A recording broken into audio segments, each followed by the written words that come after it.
Welcome to the Maker Manager Money podcast, where entrepreneurs learn from each other and inspire future entrepreneurs to just start. My name is Kyle Knowles, and today's guest is Brett Trainor. Brett traded over 30 years of corporate life for entrepreneurial freedom.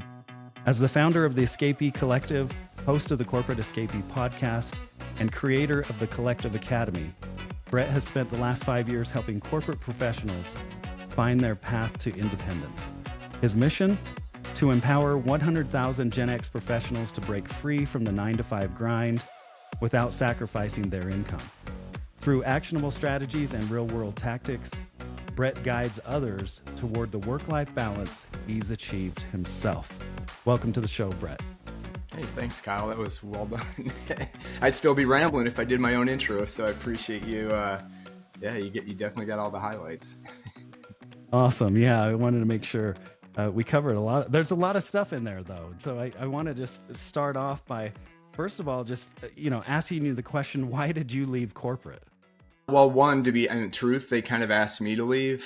It was mutual, but it was, I got to that point. So it was 25 years, and I'll give you definitely the abbreviated version of this, 25 years in corporate. And at the end, I was looking for something new outside of corporate. So I did the unconventional thing of going into management consulting, which I don't recommend for many folks at the end of their career. It's definitely better in the early stages. But I had this vision. I wanted to do something that was more project-based. I didn't want to get involved with another single company.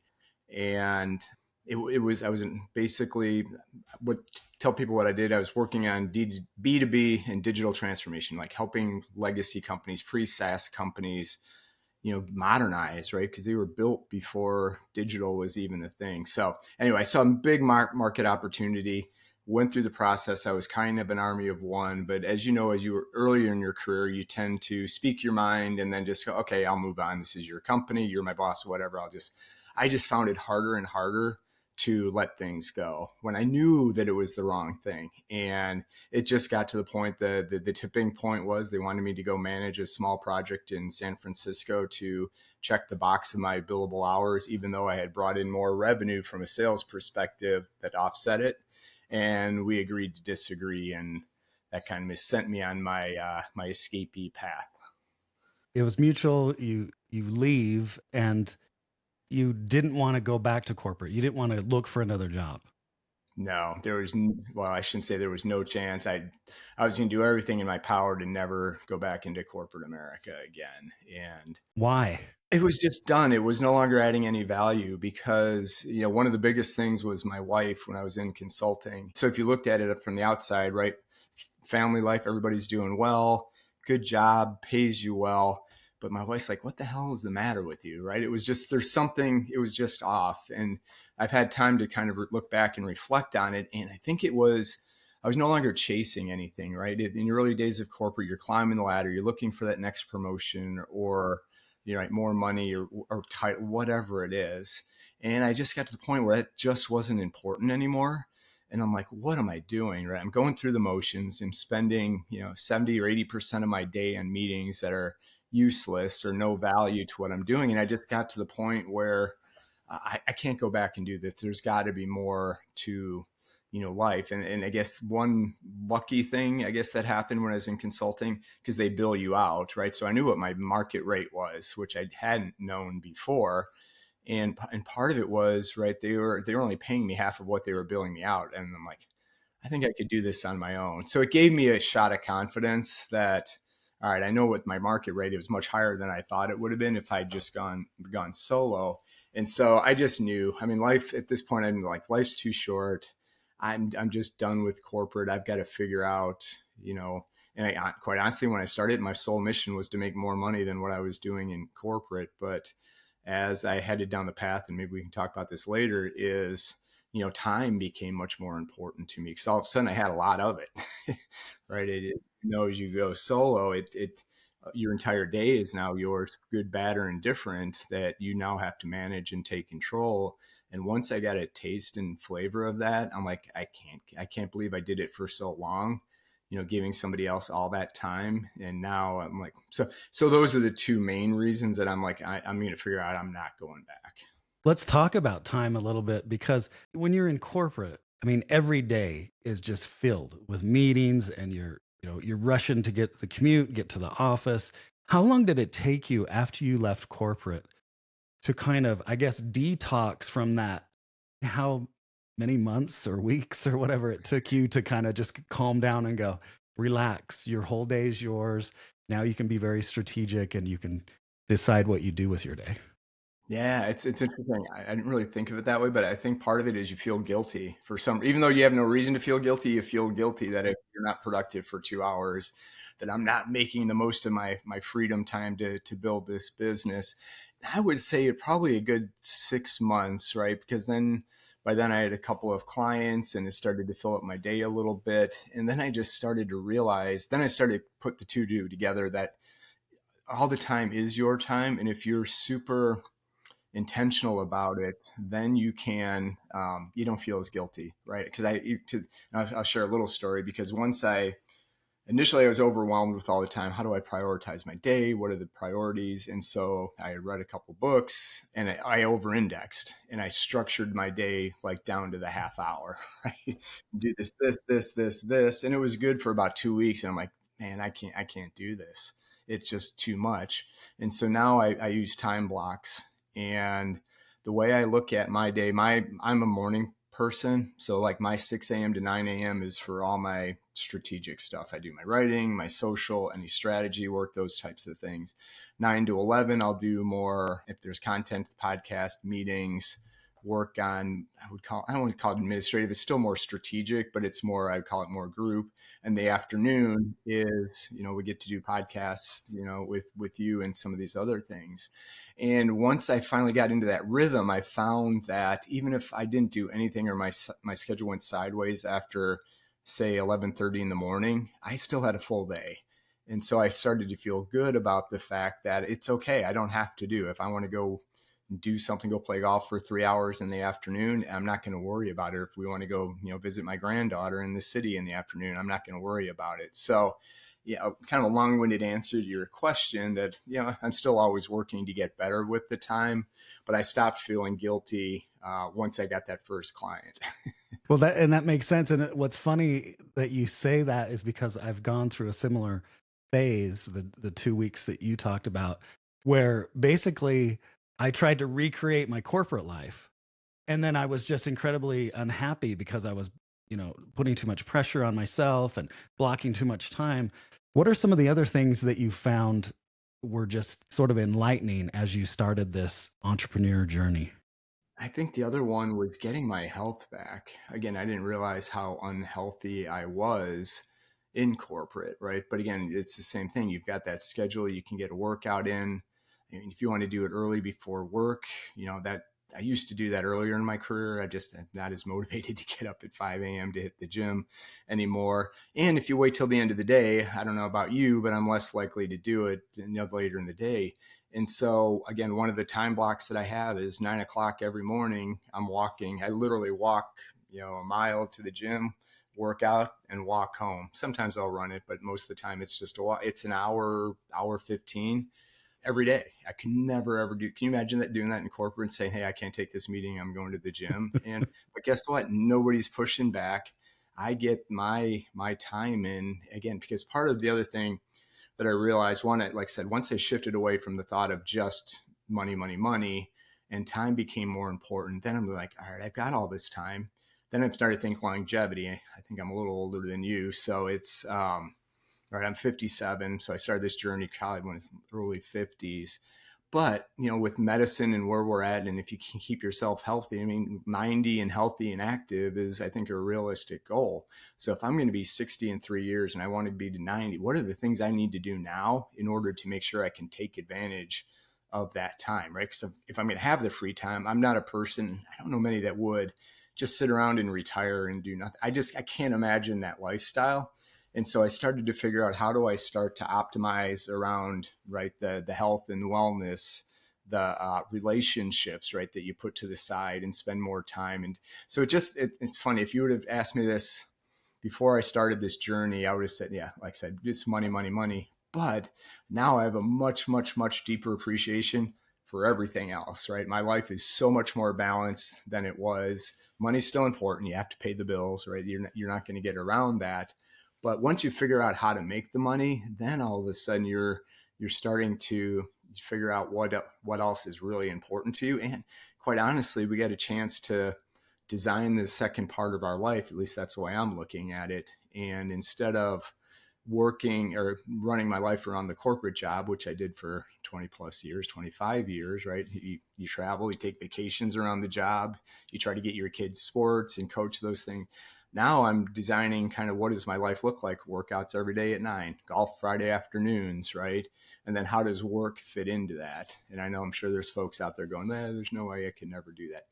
And honestly, you can, because one of the things we touched on earlier was all those unnecessary meetings that once you understand that, I'll use small businesses, they only want to pay you for that productive time. They don't want to pay you for the inefficient or the non-value add. So there was a study, Asana did a study on kind of workforce, and it was really around knowledge workers, but what are corporate today? We're knowledge workers, right? And it showed that 27% of the time was spent on knowledge work. So I think if you think everybody out there in corporate, you think back to not too long ago to your corporate job, how much of your day was actually spent, or how much of your week was actually spent on the job that you were hired to do? I think if you did if it was 30%, you're doing pretty well. Most companies, right, your fire drills, the meetings, the work of work, everything else is not there. And so basically a corporation is paying you, 75% to be inefficient. I mean, it's their own doing. It's not you that's doing it. Yeah. But when you look at these small businesses, and fractional is one of the models, maybe we can get into models later, is, they only want to pay for the output and your strategic thought around certain areas. So you don't get invited to unnecessary meetings. You're not involved with, non-value added projects. They can't afford to bring you in for all of that, but they want you for your focused time. And all of a sudden the light bulb will go off and you're like, man, I can work the 30% of the time and make the money that I was making 100% of the time because I cut all that other crap, call it what it is, out of my schedule. Now, it doesn't happen overnight, but there's enough history now that shows that it's not only possible, it's probable if you put the focus on it. That's an incredible statistic too, because I was thinking about it. I'm like, that's only a day and a half of work a week that you're actually providing value for a corporation. And what you were hired to do, right?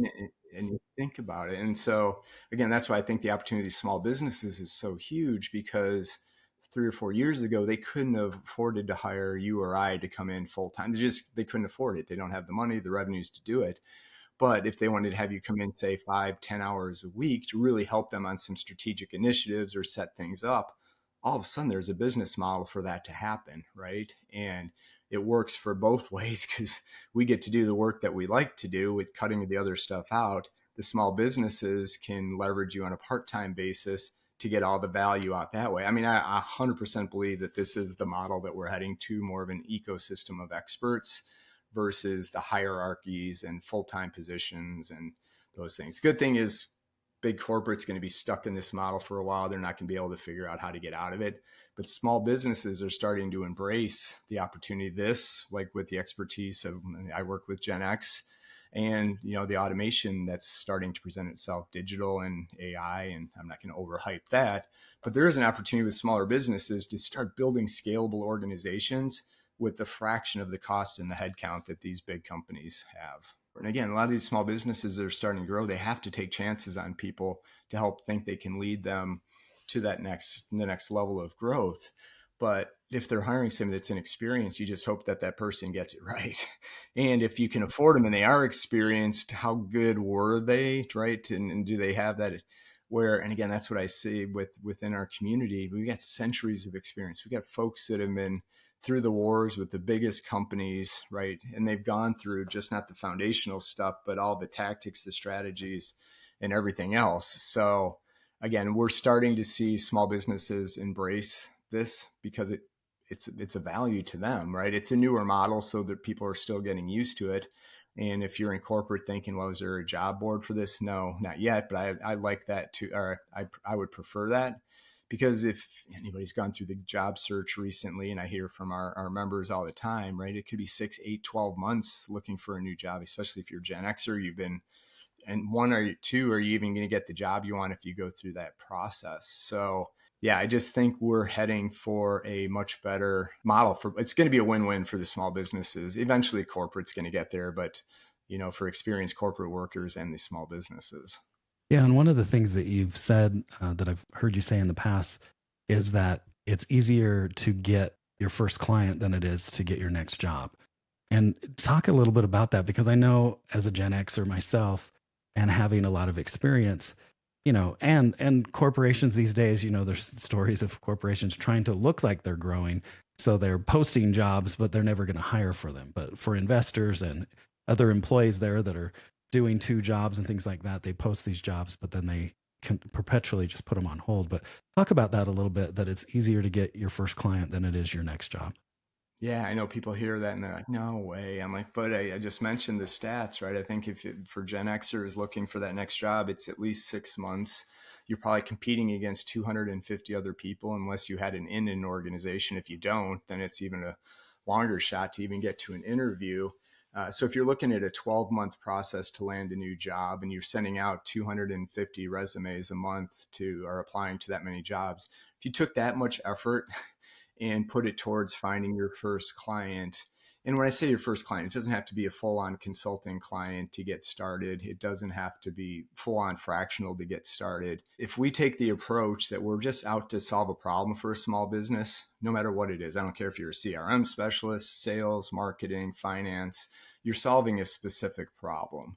And if you start to meet and network with business owners, most of us have pretty good networks, probably not using it for what we've used it in the past, but you're going to find a business or know somebody that knows a business that's having this problem. And all you're doing is solving that problem for the business, not too dissimilar from what you're doing with applying for a job, right? That company has a problem, you're applying to help them fix or solve that problem they have. You're just doing it with the smaller businesses. And the way I look, you're solving a problem and there's a fee to solve that problem. You don't have to sell. You don't have to be this super experienced salesman. You don't have to have a huge marketing budget. If you really focus on the problem, and I'll give you one more tip that the small business owners have. There's only 3 things they're looking for: make them money, save them money, or save them time. So if you're going through this process and thinking about a problem that you can save for them, make sure you can tie it back to one of those 3 things, because it's going to be a much easier sale, if you will, as you go through the process. But just having those conversations with businesses that have problems, if you put as much effort as you did into finding a job, into looking for that first customer, you will find it. You just will. You've got way too much experience. And I hear all the time from folks, experienced corporate folks that, got to high levels or have had very successful careers, saying, I don't know if I can go solo. I'm like, you got to be kidding me, right? You navigated the political waters, you've built relationships, you've got promotions, you've done these jobs. You are absolutely qualified to do this. It's just really more of a mindset shift, which shocked me as I was going through, because when I first started working with escapees, I thought it was like, they need the tools and this is how you build an offer. No, it really wasn't. It was one, yes, you have the capability and the ability and the experience to go do this. Now, is everybody going to want to do it?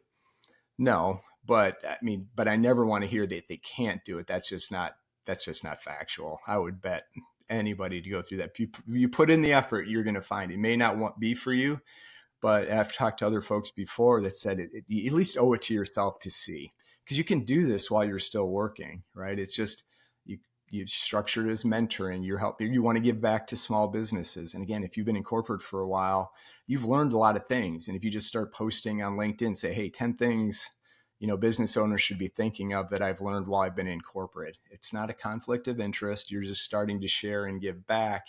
And then it's just a continuation to have those conversations. So I think that mindset is just like a big hurdle for anyone, and has prevented myself and many others from leaving corporate for years and years, and staying maybe in jobs that they shouldn't be staying in, whether it's just their unhappiness, their health, they're not really enjoying what they're doing. Maybe they have a shitty boss, whatever it is. But uh, how do people, so I guess I want to go back to this corporate escapee community that you developed. So if I have the timeline correct, you leave corporate, first 6 months, you're kind of figuring out, wow, I've got all this time. And then you gain more confidence because you land your first client, you have some clients by 12 months out. And then when do you decide that, oh, I want to share what I'm learning since I'm an escapee? When do you decide to develop this corporate escapee community? Yeah, it's actually an interesting story because I think it ties into everything that we're talking about, where you try something different, you do something maybe that's outside your comfort zone. So it was about 5 years ago when I left management consulting and started networking, looking for that first consulting client. Found it again through the network. It was somebody I'd worked with a decade ago, but they were having a problem, which led to a second client. But then I kind of realized that that's not what I wanted to do, right? I didn't want to chase virtual stakeholders and manage project plans. It some people absolutely love to do that still. My heart wasn't there. So I kind of stumbled into fractional leadership, and we touched on that before, where you're in a leadership position for a small company, but just on a part-time basis. They just need help building it out, putting the structure, the foundation, and running it. And so I did that with two different companies and realized, starting to see a pattern here. I'm like, I like it, but that's not 100% what I want to do. And I started to stumble on some other ways to kind of monetize my experience, right? I worked with some smaller brands where I introduced them into my network. So basically was a reseller for them and made a commission, right? It was a 20% commission for any time I introduced them into a new business that they closed. I'm like, this actually makes money. Then I had a couple of small advisory clients where they didn't really need consulting. They didn't need fractional, but they just needed some guidance on how to set it up. So I think all told, there's about 7 different ways that I had kind of monetized that experience. And that's when I had kind of the aha moment. Like, there's got to be more people like me out there, Gen Xers looking for life. I wouldn't say I had the code, but I kind of cracked the code how to make money a little bit without having to build like an e-commerce or do any of the get rich quick type things that you hear other folks talk about. And so I'm like, you know what? I'm going to start the Corporate Escapee. There's got to be more. First 6 months. So this was probably about 2 years ago. First 6 months, crickets, right? I had a couple of ad hoc people that I worked with to help them get out of corporate, but nothing. I'm like, well, maybe I was the one. Maybe I was more alone in this than I thought. But then I made a fateful decision just over a year ago to goof around on TikTok. And I know some of you out there listening are like, TikTok, no way. I'm like, my daughters thought the same thing. You're like an idiot. What are you doing? And, it started out slow, but it just gave me a platform to rant, like 2 minutes ranting about corporate, showing what life is out there. And, it kind of fit my short attention span. But and so to fast forward today, I'm close to 70,000 followers on TikTok. And more importantly, 80% are over the age of 40, right? So it was my ideal market. And again, I'm not going to go teach a course on how to build a TikTok audience. That I think I was right place, right time, right message, and got lucky with that. But I didn't even I was connecting with all these folks, didn't have a community yet, didn't have any offerings, didn't have any formal coaching, really didn't have anything. So I was offering a free 20-minute mini strategy session to say, hey, is there life after corporate for you? I would just share my experiences. And to be honest, I had about 300 of those calls. They were only 20 minutes, so it wasn't that time consuming, but it hit me, probably about call 250. I'm like, this is kind of a waste, right? I'm meeting some really cool people in all types of different corporate positions. And so that's when I decided to start just a Slack community to house people until we figure out what we want to do together. Because I know I'm connecting with like-minded people. We had shared goals. And as of, I think this past weekend, we were closing in on 1,700 members in the community. And I would say 98% are Gen Xers. Some are still in corporate, some are out, some are all in, going down the escapee path. But again, had that same shared commitment to get out, right? And they may not, some may not, but and some are planning to, one more corporate run, and then they're going to find their way out. But the reason I tell that story is, if you would have asked me when I started this, even 3 years ago, this wasn't even on the radar. Now it's probably 90% of my time with, everything that we're building and what we've got coming off the back end of it. And so if you'd have looked at the end of my corporate career to what I'm doing now, you don't see a bridge or direct path to that, right? It's not like, hey, I'm leaving, I'm going to start this thing. But I think that's where the opportunities are, and the value. I posted something the other day, just do it, right? Back to that old Nike commercial is, everybody's going to talk about it. Corporate just breaks you down and pushes you into that box to overanalyze, don't take chances, don't rock the boat. And the people that are winning and successful outside of it are just taking action, having that first conversation, not overthinking it. Don't have to have the perfect website. You don't have to have the perfect LinkedIn profile. You don't have to have the perfect content. It really is just getting out there, having that first conversation, learning, what do they really need? What don't they need? And then building a solution. And when I say a solution, it's, hey, how do you solve this problem for the customer? I got 2 or 3 different ways to do it. And guess what? Unlike our time in corporate, if it doesn't work right, that's okay. You can go find the next customer. You're not going to get fired. I think that's just back to that mindset that there's a big world out there, and for good or bad, if you're somebody that's willing to take action, you're going to be successful. I mean, there's just no ifs, ands, or buts about it. I agree. And so during that time where it was crickets, what were you doing to sort of promote before you got on TikTok? What were some of the other things that you were doing? LinkedIn, and I had rebranded the podcast back then to the Corporate Escapee. So it's still 95% of my revenue is coming through fractional and advisory and those types of work. But so the Escapee was more of a passion project, right? Just, I like talking about it, like sharing how people can get out. So literally before I went on TikTok, I was in the process of rebranding the podcast back to Hardwired for Growth. I was going to go back to where, what I do in my day job, which was helping small businesses grow. And like I said, all of a sudden one of those posts went viral. I think it's at like 1.2 million views now. And I'm like, all right, well, maybe there is an audience out here for LinkedIn just wasn't putting me in front of those people. And yeah, so that's where I'd say over the last 12 months, it's shifted, right? More towards the Escapee and other things, like what else is out there now that, I want to do. You can start to follow some of your passion. I still like working with small businesses, so that's always going to be part of what I do. But, even maybe to add on to that is where we find the opportunity is now I'm thinking, all right, we talked about the small businesses in need of expertise, and the expertise, GenXers, corporate, needing places to work.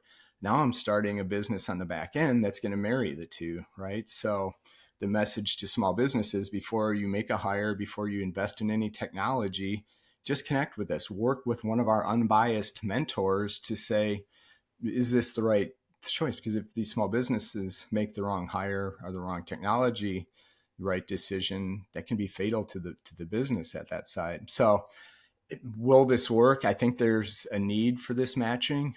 Whether or not it goes, we'll find out. But we're going to experiment and find it, because I just think there's enough value to test it, and it kind of fits into that thesis I have now of experiment.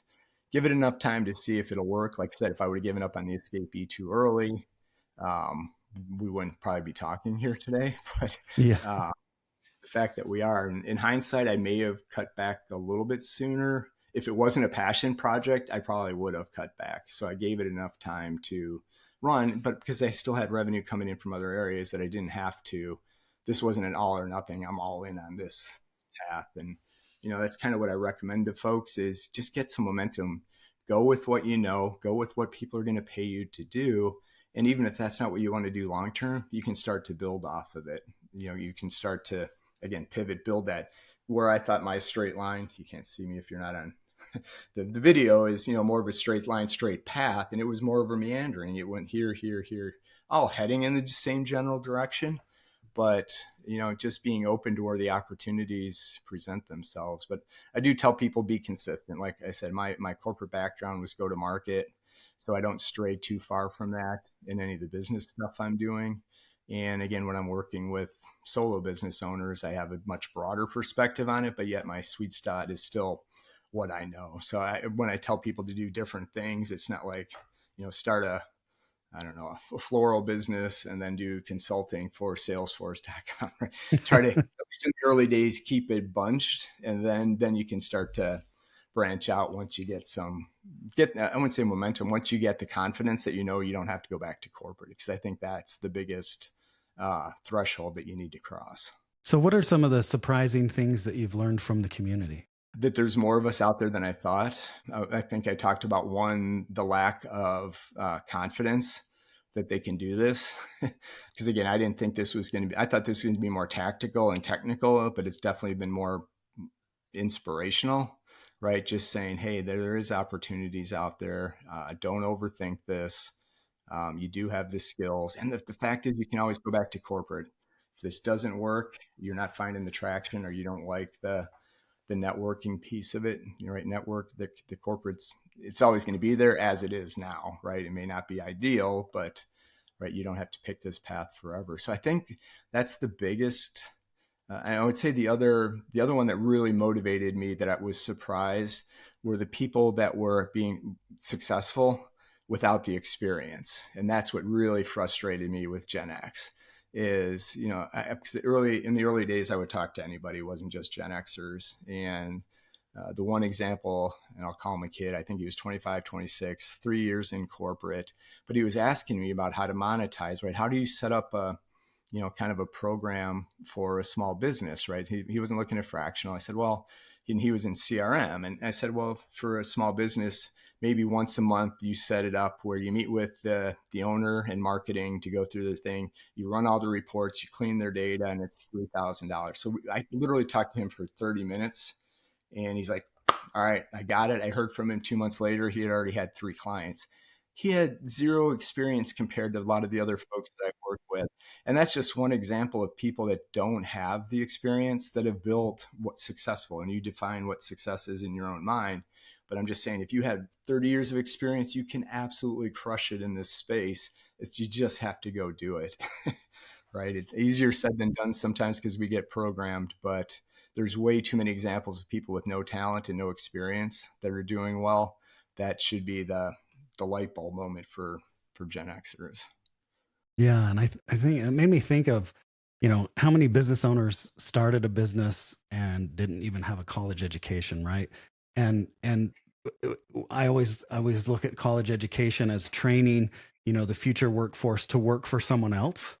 Yeah. And a lot of times you find these founders that either left college or, took a few classes, went, no, it's not for me, and started something with very little experience or educational background. And so I can see also that if you worked in corporate for years, that mindset of needing a budget, a title, authority, your boss needs to approve this, it needs to run through the proper channels, you need to manage the optics, all these kind of cliches could prevent someone from having the mindset to be dumb enough, like this example that you gave, where someone didn't know that much, only had 3 years of experience. You gave a few pointers. All of a sudden, they've got 3 clients because they just didn't know. They didn't think their lack of experience was a problem. They didn't get in their own way, right? They just said, all right, this makes sense. Somebody's going to do it. I might as well be the one that does it. And again, I think that's the other thing that I see is when people cross through the threshold, right? And the timeline I give folks, and I know you're earlier in your journey, but the first 6 months, you're going to find success. Hopefully, if you don't, then maybe you're doing something wrong, or this just isn't what you want to do. But find that first couple clients. I would say by the year mark or just after the year mark, your run rate should be hopefully close to what your corporate salary was. I'm not saying in 12 months you'll make what you did your last year in corporate, but what you're billing on a monthly basis over a 12 months should be roughly what you were doing in corporate. If you want to, there's some people that don't want to make the same money. They don't want to work as much. So that's completely your choice.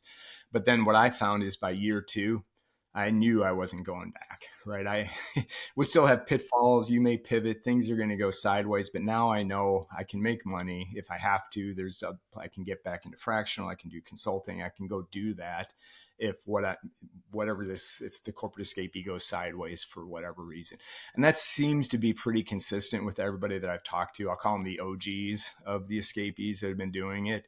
It is about that the 6, 12, and 2-year mark are kind of the key, give or take, right? Because there's some people that come to the community that absolutely crush it in the first month and a half, and maybe 6 months they're like, this is easy, but then they all of a sudden they don't have the business development, so they have that first initial drop off of what they were doing. Like, okay, now I get it. I have to go out and continue to network and find these opportunities. So yeah, I think those are the 3 milestones to general, right? Like I said, you can go before or after, but that seems to be consistent with everybody what I talk to. Okay, that made me think of two things. First of all, so you're not really monetizing Corporate Escapee. I know you have like a download people can purchase that kind of shows different revenue making opportunities. Is that, you want to talk about that a little bit? We do actually have some paid. So we do have a paid community. And the way I tell, it's taken, again, as we evolve and learn, multiple stages. I think I found 3 stages of a corporate escapee. There's the curious. Those are usually the folks I connect with on TikTok. Didn't realize that there was a path out. They thought they had to build a real company or do something like an e-commerce or something to start a business. So it's the curious. Then the next phase, I will call them the invested, right? They're either putting time, money, or effort or resources into escaping, right? They may still be in corporate, but all of a sudden they're putting the effort and the investment into it. And then the last one I'll call the liberated, right? They figured out how to make money, but they're looking for the ways to get better, work less, collaborate more, those type of opportunities. And so the way we've got the community structure now is the vast majority of folks are in the free and the curious, right? So we want to be there. We want to be able to answer questions. We do a monthly education series, kind of the 101 of corporate escapees. We'll bring in some different guest speakers, like somebody that knows fractional really well, that runs a fractional community. They'll give an overview. If you want to pursue fractional, here's the best practices. Then we do offer a paid community. It's $20 a month, so we're not asking for a ton of money, but that's really for the invested. We do a lot more small group sessions. We do some monthly, more hands-on workshops. So that same example with fractional, we've got somebody coming in here in February that's going to work with our smaller groups and basically do a present and then a Q&A and do a workshop with members about their own fractional experience. So we wanted to provide a different level of resource. And then the third, the liberated, they've got their own set. They're really hyper-focused on collaboration and networking opportunities. So we've set up some different groups for them. And then we also do have some paid accelerators, right? So if people want to not do it DIY, we've got some folks that we're putting together. So still evolving, but again, at the end of the day, I want to make sure that there's free resources, and I'm never going to push a sale on anybody, but have them there if they want it. And it seems to be working just fine this way. So because not everybody's going to be at the same place, and they're in corporate, they want out.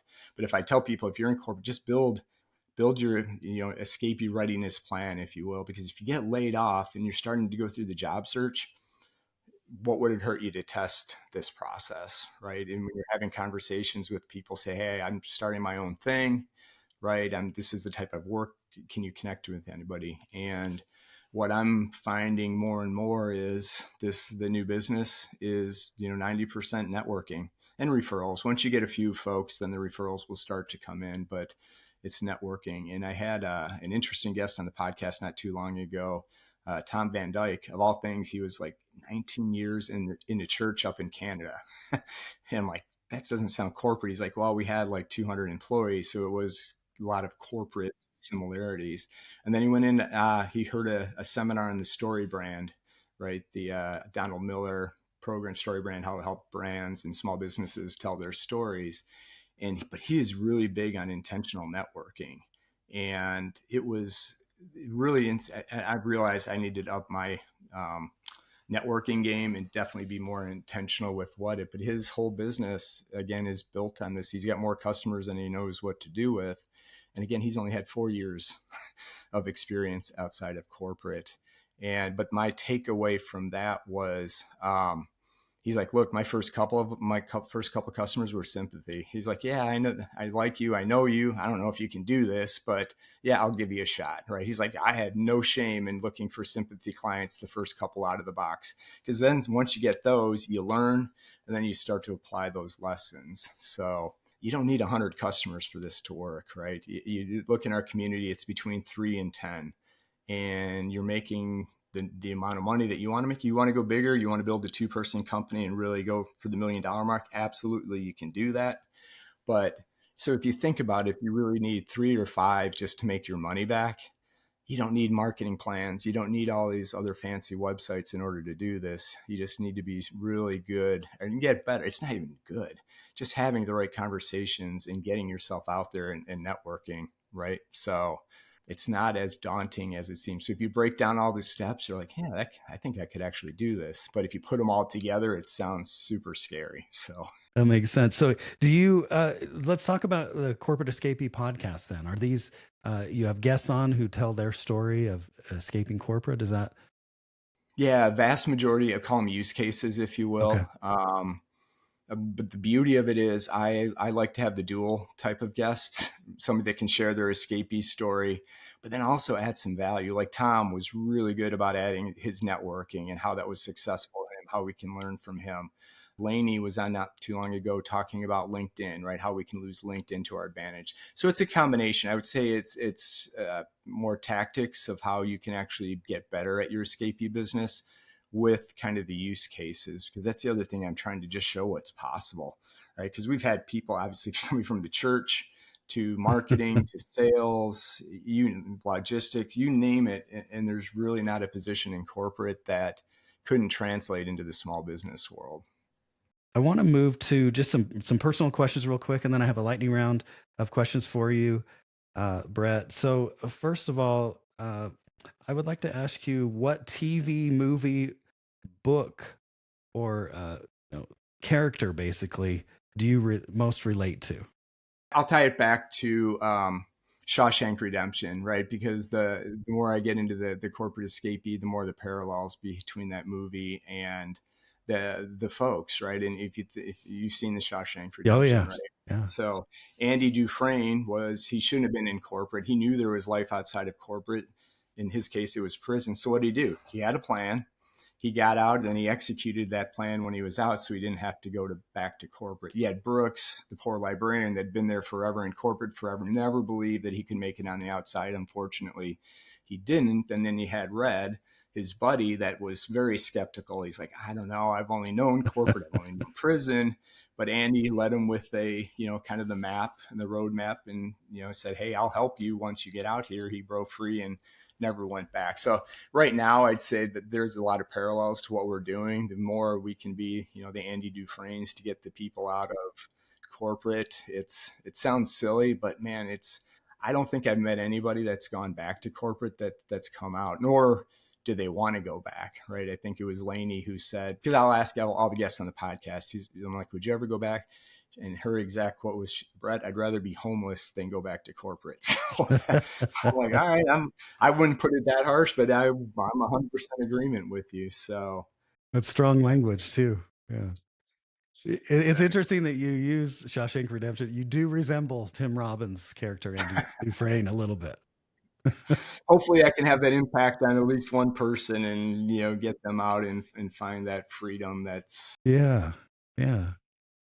It sounds like you've impacted more than one for sure already. So trying. Like I said, that the yeah. 100,000 goal is, we started with 10, but I think we've touched at least 10,000. Whether, Yeah. again, they've all made it and stayed out, I don't know, but Wow. there's a lot more people out there. And again, everybody, the other interesting thing that I've really taken away was how much better my life is without the negative people, right? In corporate, Yeah. I've worked for some companies that all your teammates and coworkers were awesome. Maybe not all of them, but for the majority, it was good. Most of the time, you're not choosing those coworkers, and you got to put up with a lot of crap. And till you get out and realize you don't have to have any of those negative people in your life anywhere, it's unbelievable, right? I never realized how important that was to me until you take all that negativity out of there.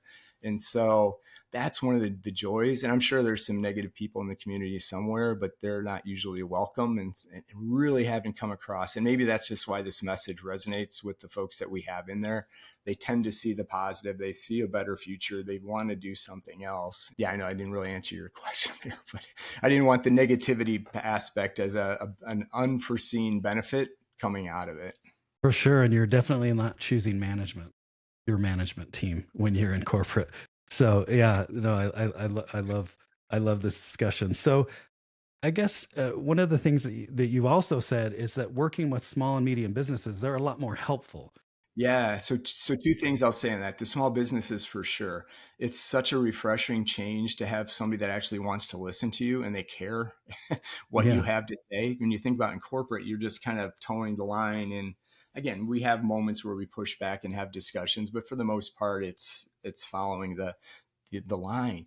But within the community, you would think in corporate, it was every person for themselves, right? There's one promotion, you got multiple people going for it. Everybody was really looking out for themselves for the vast majority. Or if you wanted to get ahead, you had to.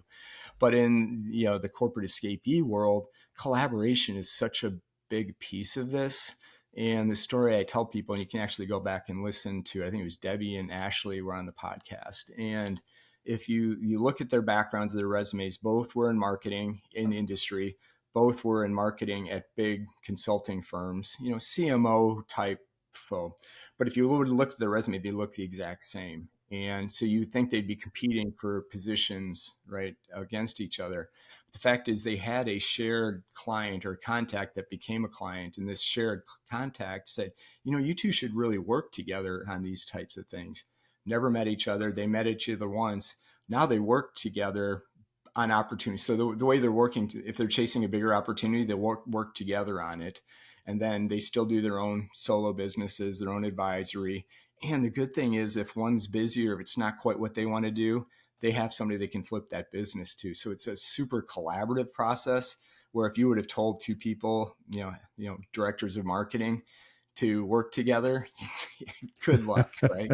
It just doesn't work. So yeah, it's been surprising. And I know people think incorporators probably shaking their head. They're thinking, no way. I'm like, I'm telling you, when you only need 5 to 10 clients and there's 33.6 million small businesses, and that doesn't include the nonprofits and the startups that also need some variation of this help, there's more work out there than right. All of us could have our fair share and then still share it with another 100 people, and there'd still be work for everybody to do this. So yeah, it's a change for sure.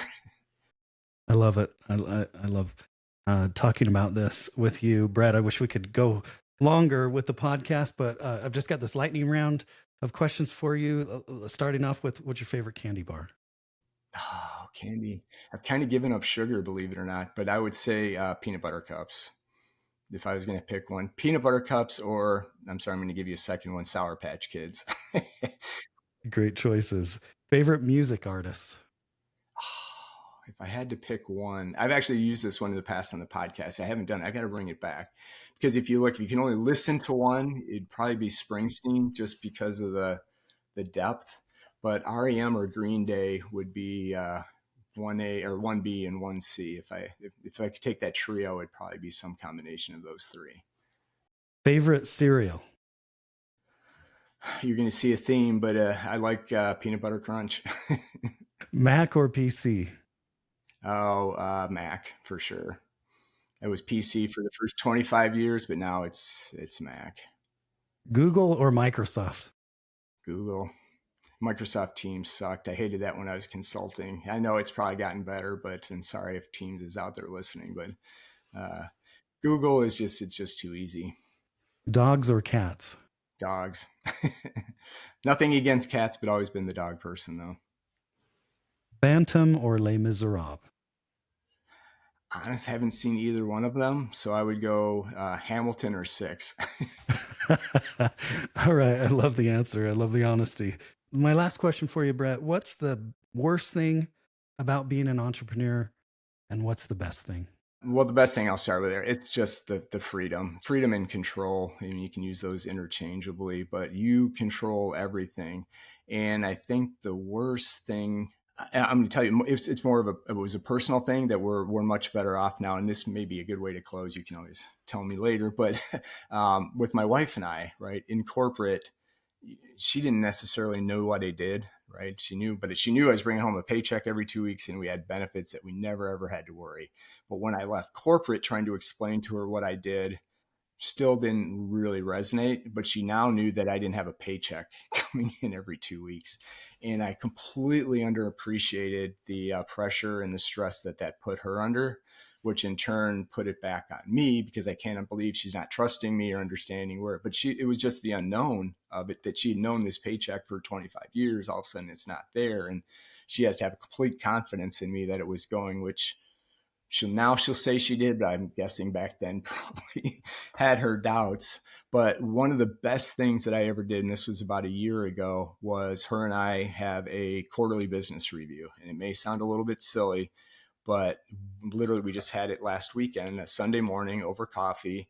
And I go through the last 3 months of the business and say, hey, here's what we did. Here's the big things that are happening. Here's what I'm seeing for Q1. Then we talk about personally, what do we want? We're probably gonna have 2 weddings coming up in the next 2 years that we need to be aware of, and some other things. So it just puts us on the same page going towards what we have. Now, it doesn't completely eliminate her anxiety from it, but it brought her into the business and understands where we are, where we're going, and just gives her a whole different comfort level. So I kind of started that with the negative. That was the hardest thing, is in my case, my wife, but partner, whoever your family. But there's ways I think you can kind of mitigate that and make it more of a positive than a negative. But to me, that was the biggest challenge, was getting I wouldn't say support, but the belief, I guess, from my wife. Okay. That's a great suggestion, to have a quarterly business review. I think that would really help everyone's partner kind of understand what you're working on. If you're a solopreneur or an entrepreneur, bring them into the business a little bit, so they have a bird's eye view at least into what's going on, because they're an important part of your team, the most important part of your team. Huge. And quite honestly, I wish I would have done this when I was in corporate. I think it would have helped us, because a lot of the times you're just going through life, taking care of things as they come. And there's some big things that you may talk about, but we were never really intentional about, what do we want? Now we're talking about, where do we want to live, right? Are we going to stay here? What do we want to do? Conversations that maybe we had one-off, or we had to have it when I was in corporate. Now it's just part of what we're doing. And so, like I said, it fundamentally changed the way we work together, which has been a huge benefit, because if you got to work against the forces at home as well as the forces of the business, it just makes, you can still do it, but it's just that much harder. I agree. I totally agree. Well, thanks so much, Brett, for being part of Maker Manager Money, the podcast, and just sharing your expertise of being a corporate escapee and inspiring others to at least consider escaping corporate. I think there's a lot of opportunity for people, and I don't even think it's for corporate folks. I mean, there's a lot of uncertainty, even government workers, federal workers, state workers. There's a lot of uncertainty going on right now, and so I hope that people will listen to your podcast and go check out your stuff to kind of get inspired to think about escaping their corporate or job and doing something solo. So thank you so much for being generous with your time.